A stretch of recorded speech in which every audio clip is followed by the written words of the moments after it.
Hello, everybody. Welcome to Tips and Tricks Tuesdays with me, Valentina Vee. Let me know if you can see me and let me know if you can hear me by, I don't know, write the word strawberries in the chat room or like post a strawberry emoji, and that way I'll know that you can both see me and hear me. I am coming to you live from my bedroom. Woke up this morning with a face full of zits, and that's the way I'm living today. So, that's what's happening. Hopefully you can see me and hear me. We have Dacia in the chat room. I love Dacia. We have Megan, John Cooney. So we have everybody in the chat room. This is wonderful. I am so happy to see you all after the 4th of July holiday. If you excuse me, I'm just looking to the side here because I want to pull up the workbook for this lesson so that I have it handy and I have it on me.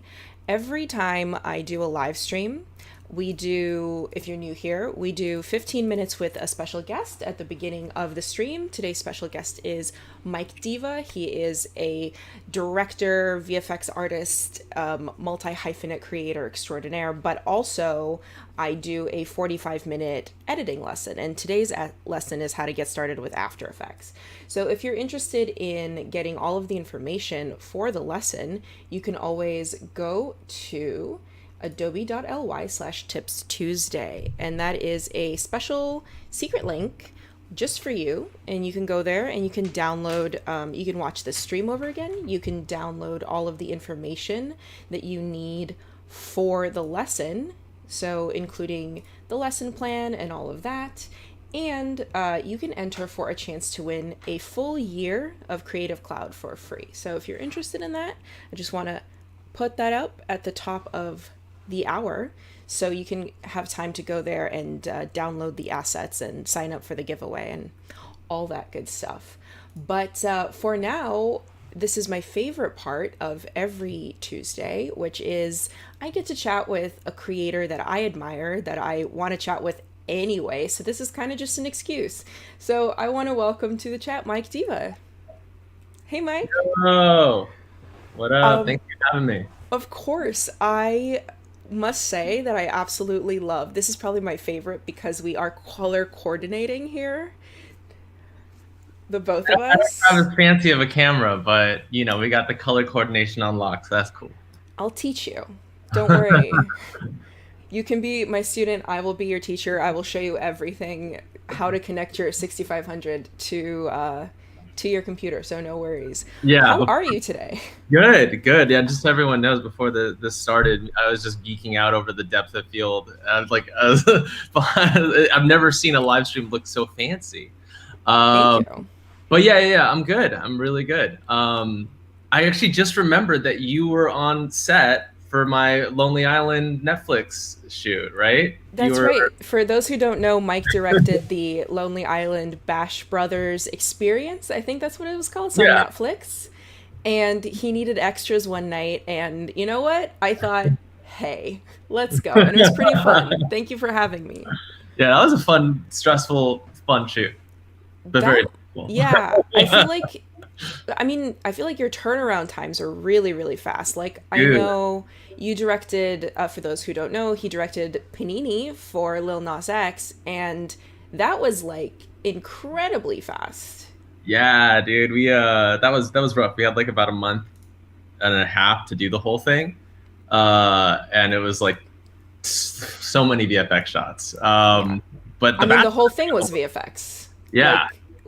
Yeah. Was there a shot that wasn't VFX? No. Really, like every single shot had so much going on. So that one almost killed me. But the Bash Brothers, the Lonely Island thing was even crazier. We had 3 days to shoot 6 music videos. So it was intense. I did not know that. You only had 3 days? That looks like it took a month. Yeah, and then we had 3 days, and we had a pickup day where it was just like me and Andy Samberg and Akiva just like wandering around through the forest and just like shooting random like shots of them looking dumb. I don't know. It was a wild ride. So somebody in the chat room is saying, Pretty Wavy saying, "Oh my God, that is my favorite visual experience. You made that?" I'm glad to be on the top tier of your visual experiences. If you have if you have a question for Mike in the chat room, I will ask him. So just put it in the chat. I will make sure that he knows that you're here. So speaking of things that are like very fast paced and very quick, it wasn't always like this. I mean, you didn't always have like a team of people to fulfill your vision. How did you start with your career? Like, what did you start on? Was VFX always a part of it?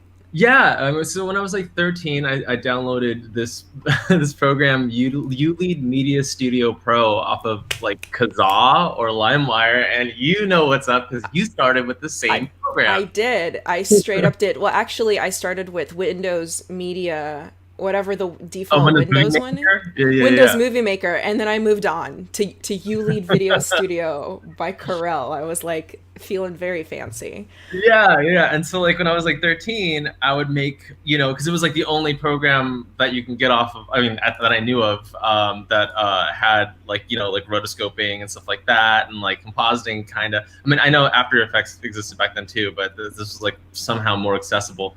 And basically I'd make a bunch of videos of like, I'd like get my brother and I'd make a bunch of videos of me like cutting his head off and like exploding his head and like just the most like violent stuff.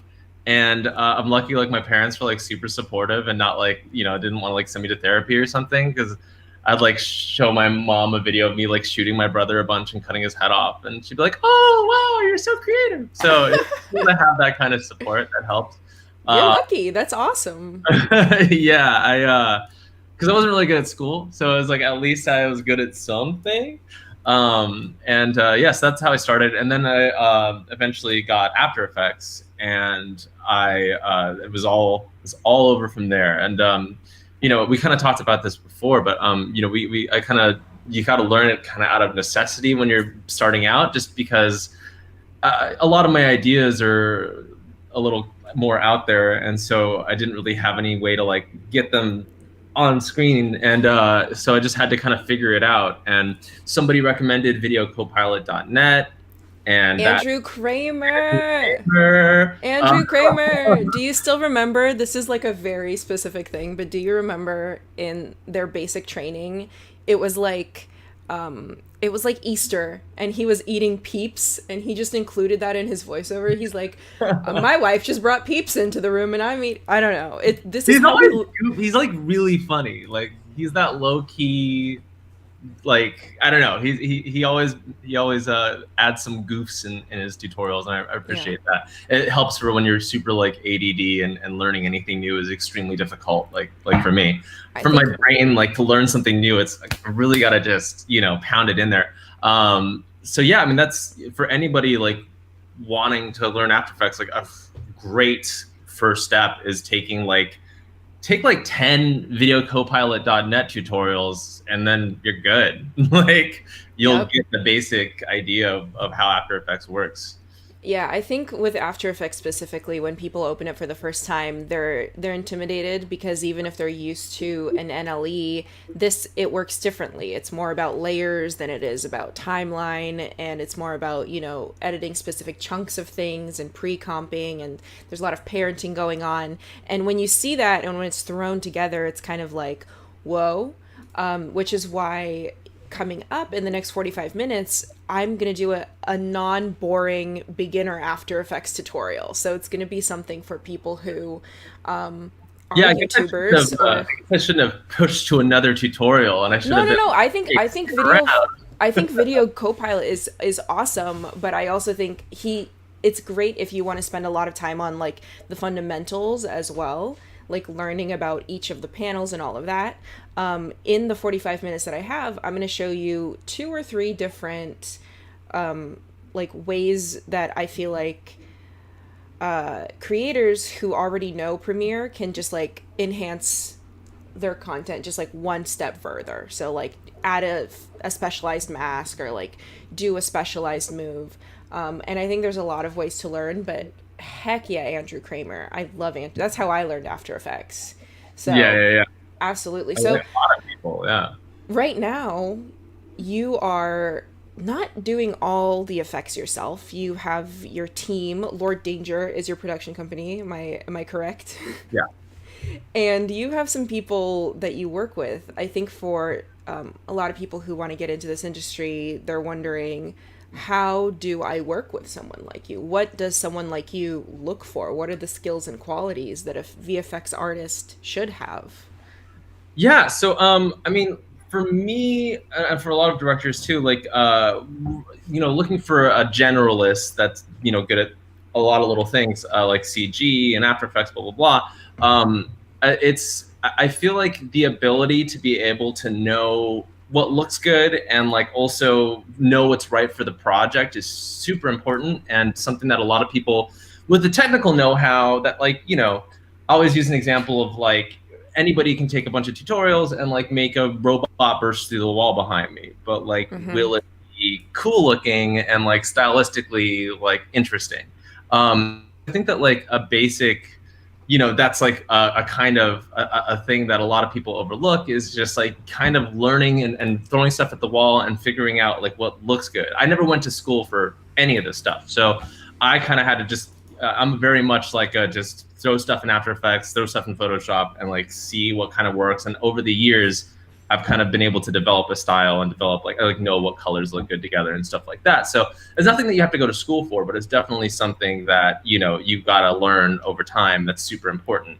And another thing, and especially like nowadays when there's, like one or two people doing the VFX for a time. But something that I really want to stress is the importance of cold emailing. And I've built up a really great team of people that I work with frequently, and like 90% of them I've met because they cold emailed me and were like, yo, I like your stuff on YouTube, I'd love to work with you. And then they just send me a bunch of their stuff, and I've met like some of my best friends that way. That's met like amazing. collaborators that way.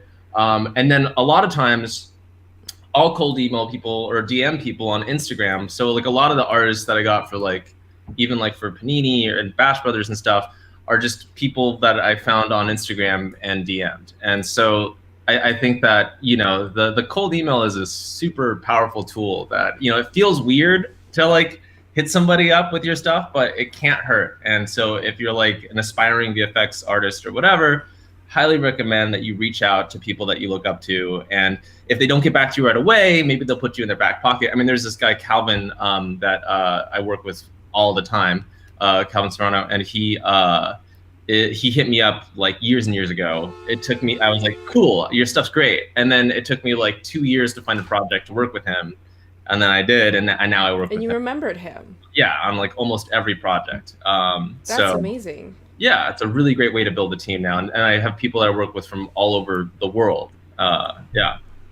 I think for me, it's also the way that I get people to collaborate with me, because I'm no Mike Diva. Okay, I can't just like message them and then they see the blue check mark and they're like, oh, you're legit. So for me, I have to take a little bit more time, and I have to like actively show them what I've worked on or my reel. So I think having that in your back pocket is really helpful as well, because it's one thing to just be like, please, I want to work with you. But it's a whole nother thing to be like, please, I want to work with you, and here's a bunch of stuff I've done that's similar to the stuff you've done. Yes, that's actually left that out. It's not just the email. You have to have your work attached to the email and show that you can, know what you're doing. It's super important. But yeah, I think that building out a reel and just messing around with VFX, and whether it's just like you got your iPhone and you learn whatever programs and you want to just like build a reel of just little VFX shots, and then send that to people, and eventually you'll find people to start collaborating with, and it's super easy from there. Yeah. So Patokia in the chat room asks, are you entirely self-taught? Yeah. So I tried to go to Chapman University, and my grades weren't good enough. And then I like went to junior college for a bit, and I was like, too much math, I'm out. Yeah. And I just like moved to LA and just winged it. And so like, a lot of people like me, I think, are like creative thinkers, and like think that like you have to go to school to be able to achieve any sort of success, and that's just simply not true. And I think that if you just go out and start making stuff, the best school is just learning on the go and learning while you make stuff. I fully agree with that too. I never went to school for film, and people are always really surprised by that. And I feel like it's okay because that time that I wasn't going to school, I was working on real sets. I was gaining not only knowledge, but also the connections that I needed to get to where I am. And school's great for a lot of people, don't get me wrong, Yeah. but it's not necessary. Like, it's not a Right. requirement. It's not necessary for everyone, and a lot of people feel like that's some sort of barrier between them and like success. Is like, well, I got to go to like a nice fancy school to learn art, and it's just not true. I think that it's just a lot of drive and passion, and that's most of it. I mean, it's just if you have the drive, you can learn anything online, and you can learn anything by just going out and trying it. Well, if unless anybody has any more questions, this has flown by this time. So Oh, out more. I know, right? We should just talk more like in person. But I will be saying goodbye to you, but not for long because I do intend to teach you how to use your camera as a webcam if you would Please, like. please. Thank you so much for joining me, for sharing some of your kernels, nuggets of wisdom. If people want to follow you, which I highly suggest because you are a very fun follow on social media, how can they follow you? On Instagram at Mike Diva and on YouTube at Mike Diva also. Perfect. That's simple and easy. I have a similar thing where I also made up a fake name, so it's easier for people to follow. Yep, Dahlquist is too hard to remember. All about that fake name life. All right. Well, thanks, Mike. Thanks for Appreciate having you me. coming in. Bye. Bye. So that was our chat with the one and only Mike Diva. I want to thank him for being here. Really cool guy. Really cool for having me in his Lonely Island music video.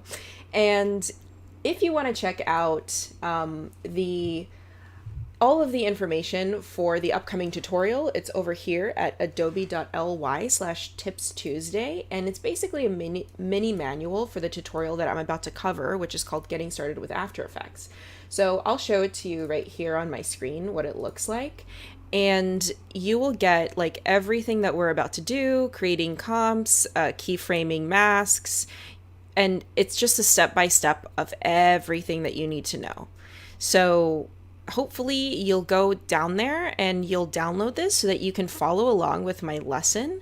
Again, that is at adobe.ly/tipstuesday. And just so you know, like I'm just going to be going down the lesson. So you're not going to be lost at all if you go ahead and download that file.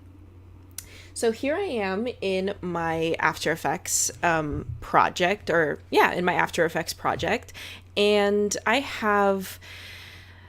Don't be scared, okay? I have a couple of files already in here. So you can see this is a file that's already in here. I can play it along. This is the footage window, the preview window. This is another file that's in here. I think I have 3 or 4 files. I think this one's twice. Yeah, I have pretty much 3 files in here. This is me in my room, the same location that you see me in currently. And this is a comp, which is a composition, or you might, if you're in Premiere, you could call this a project or a sequence. I guess it's a sequence. Also, don't judge because this is officially my first After Effects live tutorial over the interwebs. So, we're getting our bearing, we're getting our feet wet. So here we go. So we're in here. If you want to create a new comp, it's easy. All you have to do is go into, one sec. Let me just pull up my magnifying tools so that I can magnify onto things for you. Okay, so all you have to do is go into this button right here, which is create a new composition. So you click that, and it's going to ask you what are your settings that you want for this composition. You can give your composition a name. So I'm going to name this test of, what are we going to test? We're going to test masking, test of masking. And you can also give it a size. So right now the size is 3840 by 2160. I'm going to change it to 1920 by 1080. And as you can see, it changes here because the aspect ratio was locked. It should be square pixels. The frame rate should be 23976, which is the standard frame rate. And so this is going to be my composition. You can also add a background color to the composition. It doesn't matter for this because I'm bringing in other files, but right now I'm going to make it black and I'm going to press OK. So that created a blank composition. And if you go up to composition settings, you'll be able to see all of the settings. And if you want to change any of them, like the name of the comp or whatever, you can change it there. And you can also just see them over here in the project window. So if you wanted to change the name, you can change it here by right-clicking and going to rename. Another way you could make a composition is, say you wanted to make a composition that is the exact same size as your file. You can just take your file and drag it onto the new composition button. And now it has created a comp that is exactly the size of your file here. You see that? So in this particular example, I'm going to be doing a little magic trick. So this is what the magic trick looks like. This is the finished comp. And I'll show it to you first, and then I'll show you how I got there. So I just put my playhead, which is this blue line, at the beginning of the sequence, or of the comp, and then I press the space bar to play it.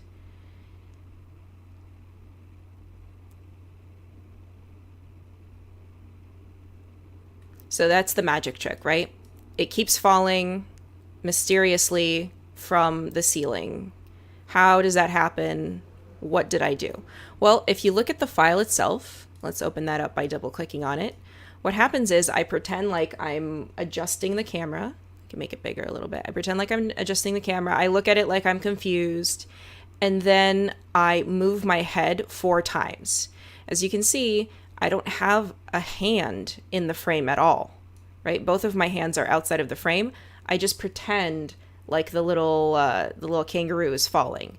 And now on this back half of the composition, I line it up and I do the drop. So I put my hand up, I do the drop, and I bring my hand down.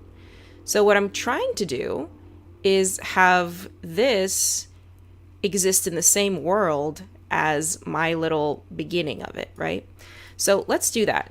So here in the test of masking, right, let's bring in that video file. There it is. I could just open the one that's already here. There it is. So 1, 2, 3, 4. So that's kind of where I want to end, around 35 seconds. So I'm going to press Shift Command D to duplicate and trim this layer, this clip. So now it's 2 clips. Now I have it here and, oops, it's a little big. So now I have it here and I just duplicated it and trimmed it right along the time indicator.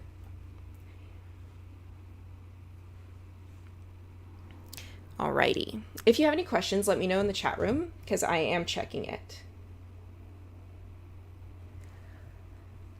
So this is the beginning. We're going to leave that alone.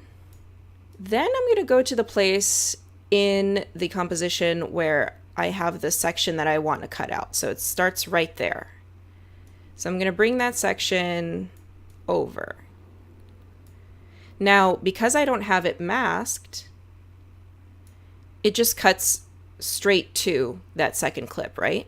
So I want to line up the beginning of that second clip to where I want it to start, which is right there about. It's okay, I can always adjust this later, but yeah, right around there. So now I'm going to create 2 masks, and I'm going to join them. Because one thing you can do is you can just create a mask that cuts down through the very center of the entire composition, right? So you can take, while having this second layer selected, you can take the rectangle tool, for example, right? And drawing any shape on top of a layer is going to add a mask. So if I take the rectangle tool and I draw a rectangle on top of that second layer, now all of a sudden, that second layer, the only part that's visible is the left side of the screen, right? So that could work. I would just need to feather it a little bit. So over here, underneath the layer, you can always open it up to see the effect controls and the layer controls. So it's added a mask. You see the bottom one doesn't have mask, so it doesn't have that mask option available. So underneath the mask, I can feather the mask, which means I can just make that edge a little bit softer. You can see it's a hard edge because if I turn off the little eye icon at the bottom here, you can see that edge is very, very harsh. So if I wanted to feather the edge, like say, to 92 pixels, there we go, then it's a softer edge. And then I can bring in that underneath layer and voila, it is now perfectly aligned, right? But here's the problem. This looks good, but then I need it to drop again from the bottom, right? So if this entire top layer is just my hand going up, catching, and my hand going down, and that's it, that's done. So that's the only thing. And if I take it and I copy paste it a bunch of times on top of itself, and then I kind of stagger them, what happens is it just looks unnatural. See what happens? It doesn't line up with my head. My head is going too fast for it. So then if I stagger them over each other like this, a little bit more so they go over each other, my hand disappears and you can see a very rapid cut happening. See that? Not quite as smooth because my head disappears. Like if I line it up, you can follow the little toy with, line it up with my eyes. So now the toy works because it's lined up with my eyes and where my eyes are looking. But my arm keeps disappearing every time. So that's not good, right? Compared to the one where this is the actual final version. See what happens? My arm fully disappears before the toy appears again. Which means that I don't need to isolate the entire half of this top layer. What I need to do is I need to mask the toy and I need to mask my arms separately. So hopefully you're following. Yeah, KT says After Effects gets me anxious. You know what? That's okay. That's kind of similar for a lot of people. That's why I'm showing you just a couple of things, just a couple of tricks, nothing too crazy. All we did was put two layers on top of each other and draw a rectangle on top of the second one. That's all we did. But we're going to delete that rectangle. Instead, we're going to focus on just the hand for a second. So we're going to draw using the pen tool up here, because you can draw a rectangle, but you can also draw any shape. Using the pen tool, we're going to select it. And then we're going to draw a little border around this hand here. There it is. You can use these handles to adjust. So now it's just around this hand. But look at that. It looks like because it's just around the hand, the little toy disappears, appears, and then the hand actually goes out of frame. So I can always adjust it a little bit so that the hand doesn't go out of frame by clicking V, changing my cursor to a selection tool. There we go. So now the full hand is in there. Cool. So now what I can do is I can keyframe this hand, give motion to the mask. So over here under mask path, remember before we messed with the mask feather, and actually let's mess with the mask feather again. Let's give it a 40 pixel feather. But now for the mask path, let's add some keyframes. So the mask will follow the hand. So we will toggle the keyframes on by clicking on the stopwatch.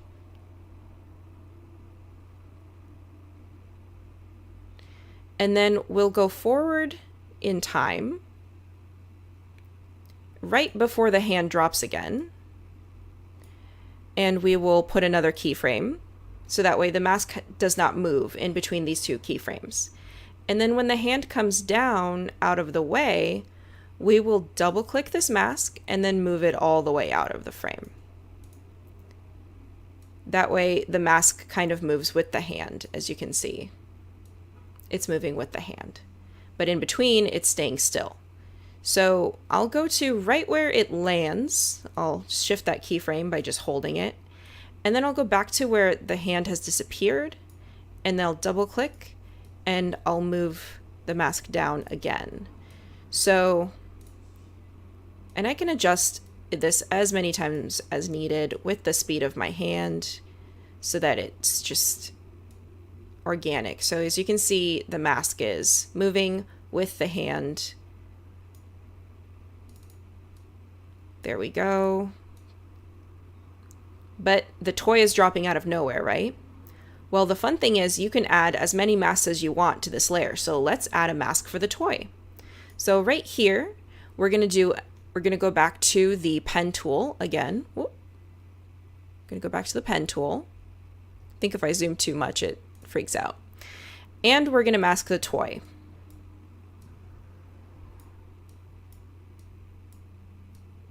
There we go. As you can see, it has added a second mask here. So let's do the same thing we did to the first one. Let's add a feather of like 40 pixels. And then let's keyframe it, which means let's move this mask over time. So to enable the keyframe, select mask path, then move it forward and move it out of the way. So by changing your cursor, right now my cursor is on a pen tool. I'm going to change it to a selection tool by pressing the V key on my keyboard, or by just going up here and to the left and clicking selection tool. And then I'm going to move this mask down and out of the way, making sure that it kind of follows my little creature. And then over here, I'm also going to make sure that it follows the little creature all the way through the frame.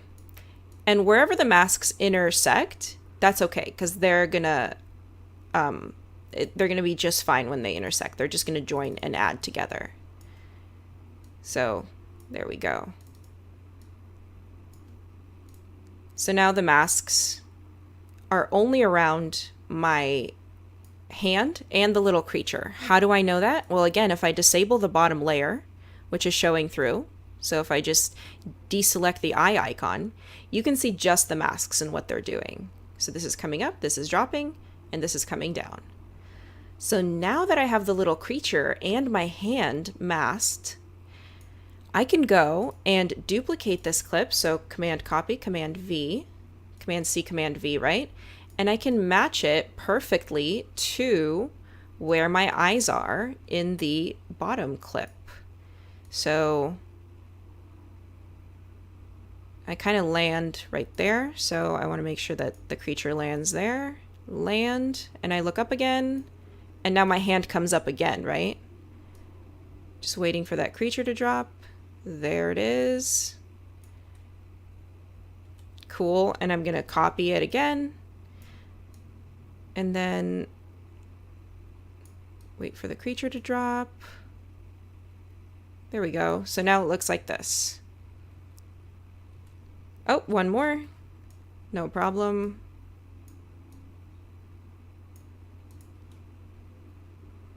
There we go. And I can set my work area, which is this little this little indicator right here at the bottom. I can set it to end right there. Or I can press, I believe it is N, right? For end. And then I can just press the spacebar to watch my little magic show creation.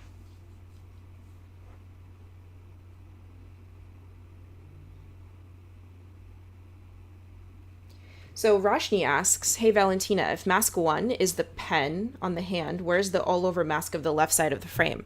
So the all over mask of the left side of the frame I deleted because I showed you that it wasn't useful. So I went ahead and deleted it. If I wanted to, let me hide all of these. So what I did before was I copied it, I pasted it. So the second copy right here, let me actually change the color to dark green, right? So the dark green one, if I draw a mask over the left side of the frame, you can see that that mask appears here, right? But I don't need the left side mask because it's not accurate enough for me. So I deleted it. Now you might be thinking like, okay, this is fun for a magic trick, right? But what other things that I can use masking on? You can use masking on pretty much anything. For example, let me find a clip that we can use masking on here real quick. Okay, maybe something like this. All right, so I have a little steamer. It's going left to right.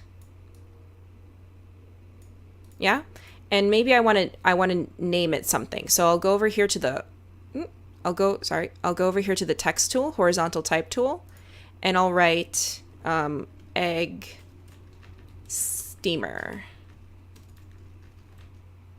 in big letters. I'll make it really big, right? Egg steamer. No, make it a little smaller. Okay, but I want the word to kind of like, let me actually reverse the bottom one. So I'll go to time, and I'll go to time reverse so that it kind of reveals the name. There we go, egg steamer. So it reveals, but at the beginning it covers it a little bit. So what I can do is I can take this bottom layer, which is the video layer, I can copy it, I can paste it, then I can move it to the top by holding down Command and then the right bracket key a couple times. Command Shift right bracket key. So now this egg steamer text layer is sandwiched between two identical clips, right? But then the second clip, I can go ahead and use the pen tool because that's more accurate, right? I can use the pen tool to mask and draw a curve around the curvature of the steamer. And it's okay if it's not super accurate, right? But now you see that egg steamer is appearing. So I'll go ahead and again, I'll add a little bit of feathering to that mask. So like 20 pixels of feathering. And I will enable toggle on the mask path so that I can change the location of the mask. And then I'll go forward in time to the end of this clip. And I'll double click on the mask to move it over. So now the mask, I can do a little bit of cleanup in between. So there we go. So now the mask reveals the name egg steamer, right?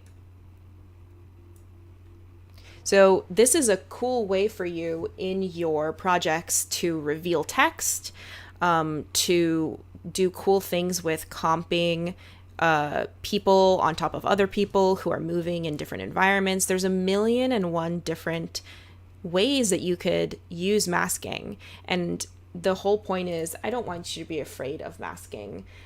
It's pretty simple once you get the hang of it. All you do is you draw a shape on top of the layer. That's it. And that layer becomes a mask. And if you would like to, again, if you're new here, if you just popped in, you can get the manual for this particular lesson over on adobe.ly/tipstuesday. And what that is going to be is it's going to give you this entire lesson for free as a written document. So it'll even use the actual lesson that I'm teaching right here. So you'll learn again about feathering, about masking, about keyframing, about moving masks. It'll all be here for you. So you can check it out there. Again, it is at adobe.ly/tipstuesday. And another thing I want to say is that you can get a free full year of Creative Cloud. If you go and enter your information there, you can enter for a chance to win a full year of Creative Cloud. And in fact, last week's, 2 weeks ago was the last one we had of these. 2 weeks ago, it was Ksenia Vinogradova from Pusa Studios on YouTube who won the full year of Creative Cloud, the full 12 months of Creative Cloud. So congratulations, Ksenia.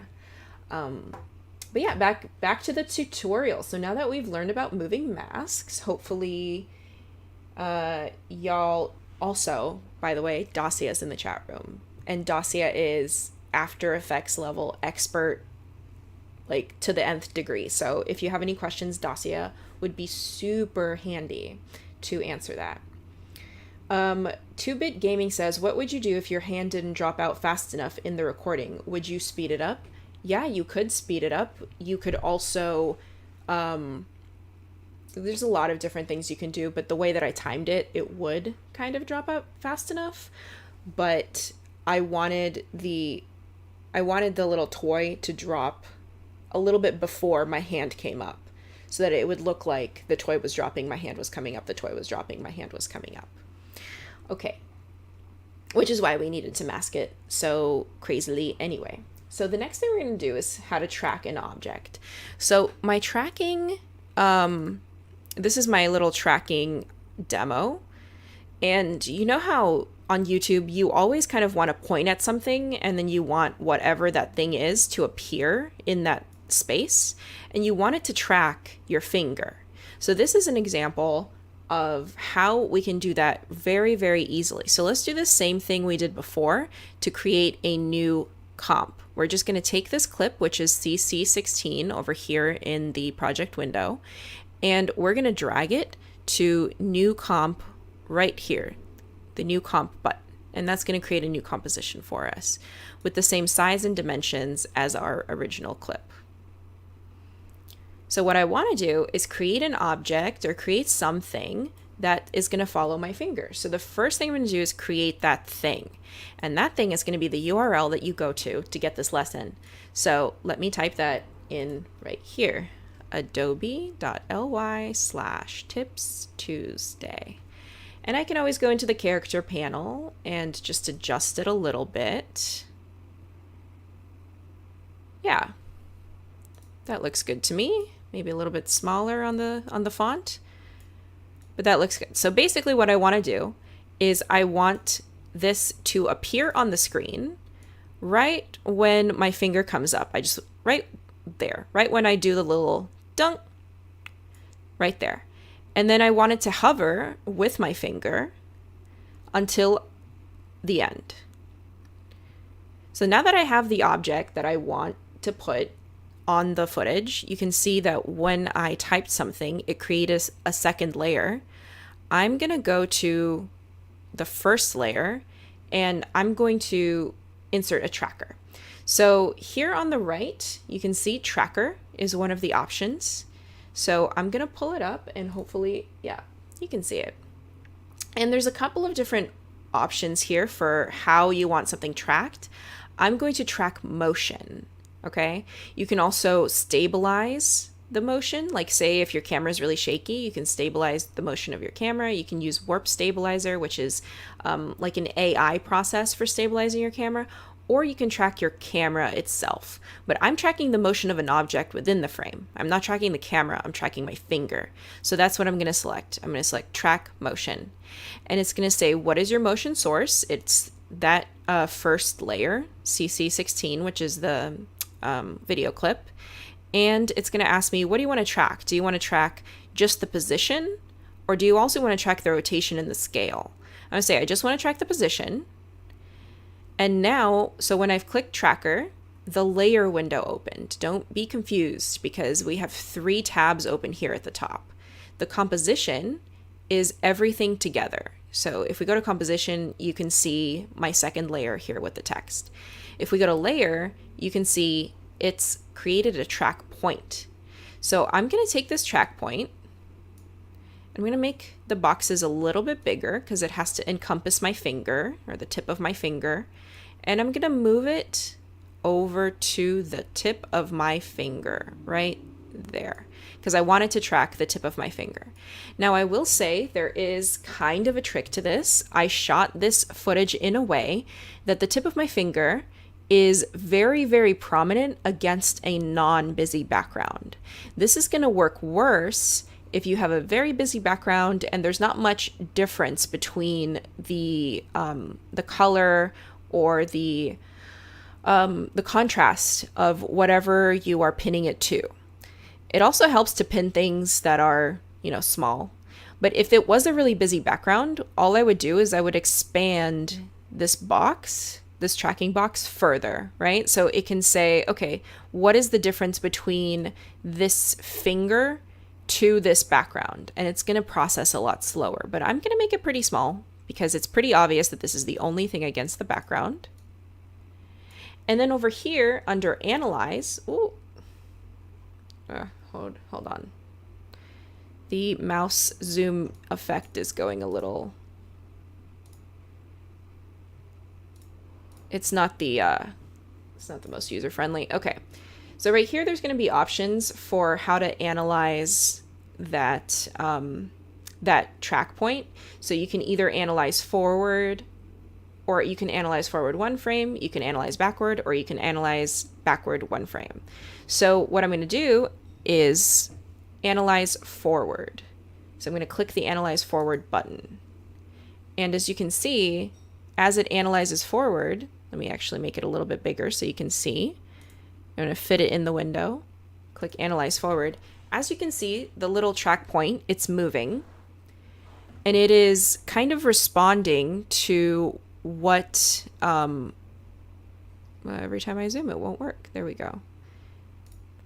So it's responding and moving the little box, the little track point box around, which is super cool.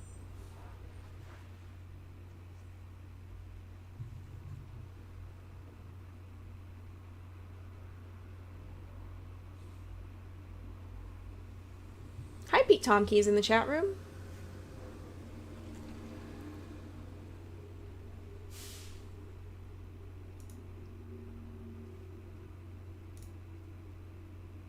So as you can see, it's going pretty fast because it's such a small little area. Let me just keep it going until the end.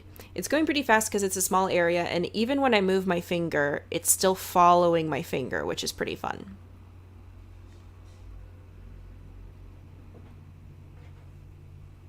It's almost done. Again, if you would like all of this information, you can just go to adobe.ly/tipstuesday and you can get it there. And you can also, that's where you can watch the replay of this live stream as well. So hopefully that's interesting to use. This has finished tracking. And if I open up the layer info here, you can see it's added motion trackers. If I open up motion trackers, tracker 1, track point 1, and you can see all of these keyframes that it has added to the tracker that's moving the tracker. So let me go to the very first keyframe here. And now let me analyze this backward, right? Because unless I create more keyframes in the front, what's going to happen is that text is just going to hang there, right? So I want the text to appear like there. So I at least want the motion trackers to finish their keyframing from here to here so that I have like that full area. So I'll go back to the very last keyframe that it did, and I'll track it forward a little bit.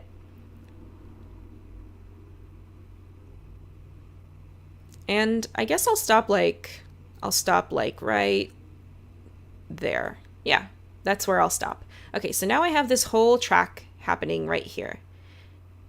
So it's very, very, very easy to pin any layer to this track. So let's go again to that composition tab up here. Don't get confused. We are in the layer tab. We're in the layer tab right now. Okay, we need to go into the composition tab where we will see all of our layers. So I'll go to the composition tab. So now I have this layer.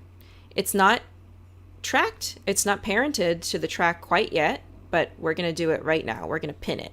So let's go into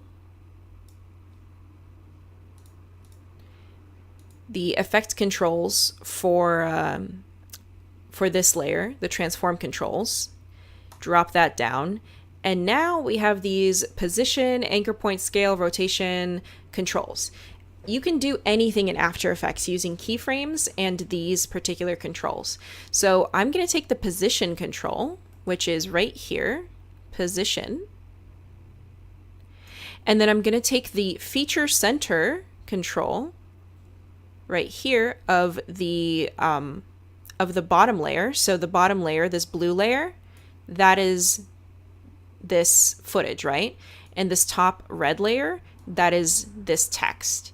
So I'm going to parent or pick whip this text to the motion tracker of the bottom layer.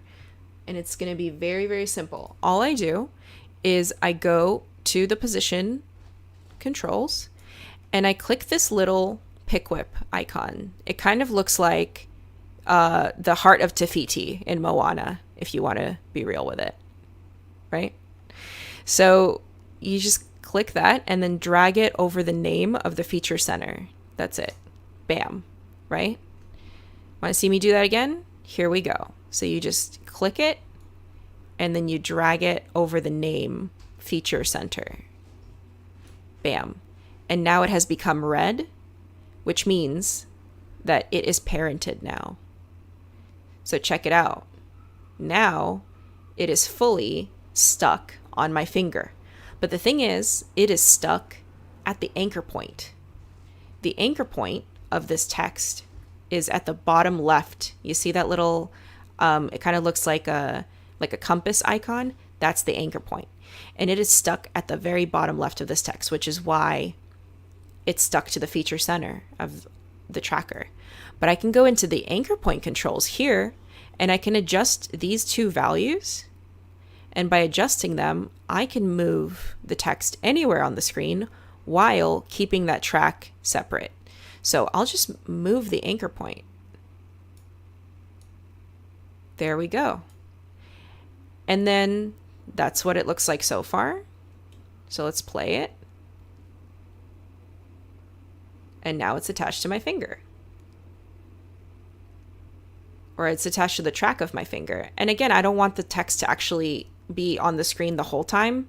So I will just get rid of everything before it by shortening it, right? So now the top layer only starts at around 30 frames in.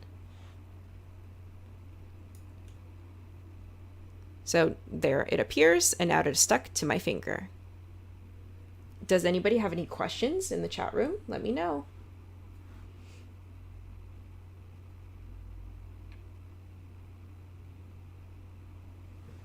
All right, looks like you don't have any questions. If you're still in the chat room and you're paying attention and you can hear the words that I'm saying, then go ahead and give me the word pineapple in the chat room, or give me a pineapple emoji. That way I know you're still paying attention.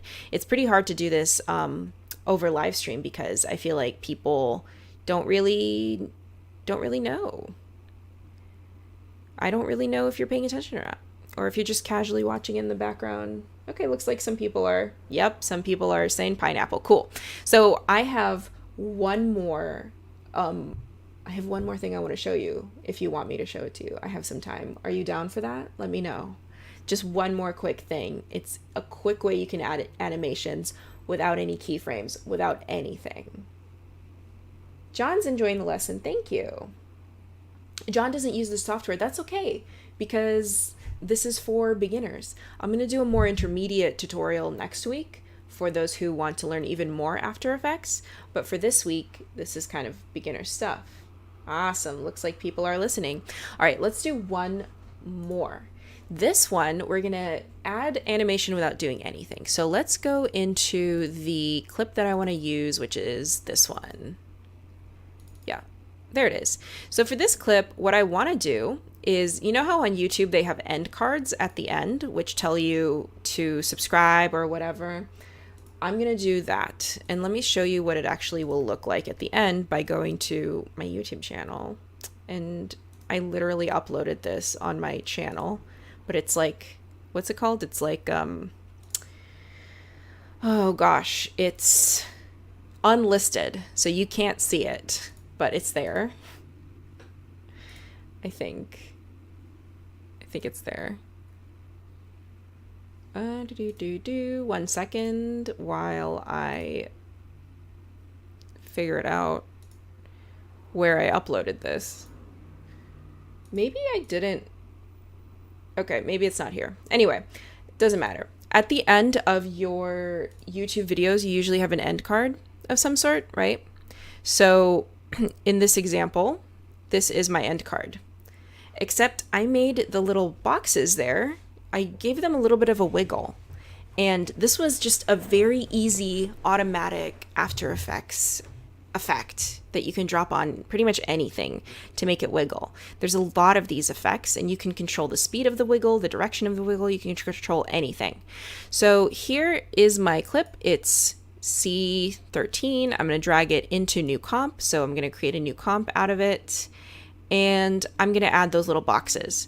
So remember what I said, when you have your layer selected and then you go up here to any of these like rectangle tool or pen tool, and say you want a rectangle, right? And you decide to draw a rectangle, it's going to mask your layer. That's not what you want. You want to create either a new layer or you want to deselect that layer. So with the layer deselected, if I click on it, it's selected. If I click out of it, it's deselected. Now I can draw something of a rectangle, and that's going to be a new shape layer. And I can change all sorts of things about the shape layer if I go into the shape layer properties. Like I can change the stroke color, I can change the rectangle path, size, everything. So for the stroke color, for the fill color, let's do for the fill color, I'll grab this little eyedropper tool right here. And I'll go ahead and choose something that's already in my environment, like this blue. There we go. And for the stroke color, I'll choose the green of these lights in the background. And then I'll change the stroke width to be a little bit thicker. There we go. So now I have created a little box, right? But it's not moving or anything yet. It's just a box. And this is where, you know, on YouTube, on the end card, this is where your whatever will go, like your next video or, you know, what have you. So I can always change the size of it, whatever. So what's fun is over here in effects and presets, you have a lot of fun presets and stuff. So you can open it up and see and play around with it. So I'm going to go into effects and presets and open it up. And under animation presets, there's a lot of fun stuff. I can go into transform. I can go into shapes. Let's see, shapes, sprites, backgrounds, behaviors, all sorts of fun stuff. And you can drag any of these. What's curtain? What's that? You can just drag it on top. Oh, this is a background. Okay, so it changes it to a background. Image creative. What is behaviors? Let's see. Auto scroll vertical. What is that? Oh, interesting. So that's that effect. I can undo frame in and out frames. Rotate over time. Interesting. So the one that I'm going to choose is Wigglerama right here. So I'm just going to take Wigglerama, drop it on, and by default, it's a little chaotic, right? So I'm going to go over here into the effect controls, which appeared on the right. Again, don't lose the effect controls and everything because it's just a new tab. So the effect controls tab is here, but then the project tab is right here. So you can always go back to the project tab if you need it.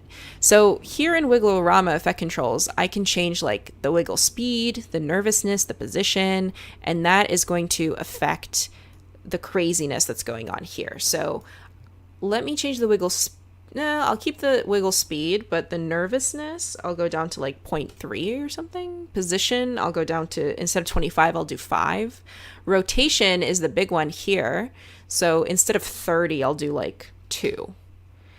And then wiggle scale, instead of 15, I'll do like 4. So let's see what that looks like. So it's still a little too aggressive. So maybe I'll do wiggle speed at like 0.4. So there we go. Oh no, that's way too slow now. Okay, I'll keep it at 1. Maybe wiggle position I'll change to a 2, and wiggle speed I'll go to like 5. There we go. I kind of like that. So now that I have that done, I can just copy this layer. I can close up the controls because I don't need them anymore. I'll just copy it, Command C, paste it, Command V, and then drag and reposition the 2 layers. And they're not exact copies because it's like an expression, so it's going to wiggle at different speeds. So that's going to be a pretty fun way for you can basically add animation to anything. So if we wanted to add an animation to like this little adobe.ly/tipstuesday, we could. So it's still kind of, it still matches, but it's still, that Wigglorama is still the same. So yeah, wiggle position. This is a little bit easier. Wiggle amount 10. Let's see, wiggle amount 20. Yeah, so there you go. There you go. There's your, John Cooney says, she was adding the last part with the animated windows. Will that be part of the videos available later? So the animated stuff is actually available in the, in here. So I show you how to do it in the manual as well.